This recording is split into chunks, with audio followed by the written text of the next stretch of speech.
কোরআন শুনলে ইমান বাড়ে কার কথা? জোরে বলেন কার কথা? কোরআন শুনলে ইমান বাড়বে। এখন এই কোরআন শুনলে যে ইমান বাড়ে, এই জন্য তো 16 বছর অনুমতি নিয়ে সভা করা লাগিছে। কথা কয় না এই মুরব্বী কথা কয় না গা।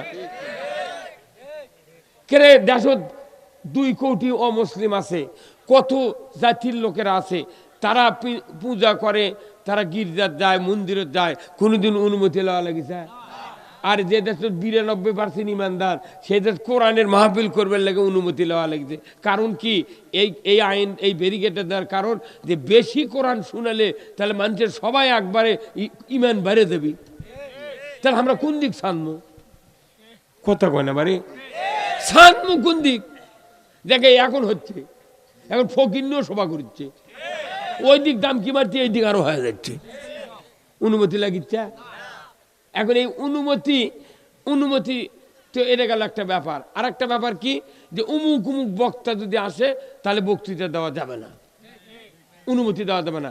আবার রাজশাহী বাগমারা সভা করবে গেলে আমাকে আইডি কার্ড লেতো, ভোটার আইডি কার্ড লিয়ে ওটা জমা দিয়া ডিসি এসপি ওগুলো সই করবি, ওসি, হ্যাঁ ওনার, উনি আবার ওই নাম্বার দেয়া থানার জানবে এনার নামে কোনো মামলা আছে নাকি।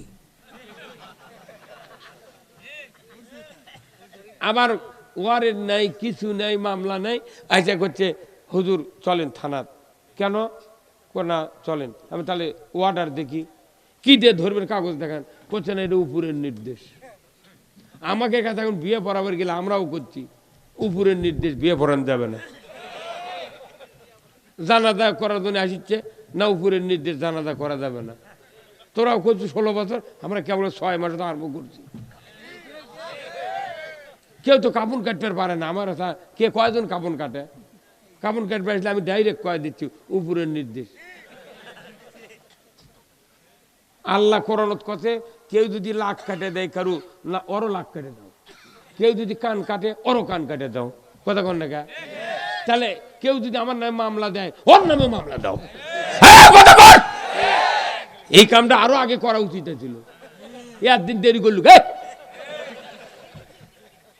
দেশ পানি হয়ে গেল।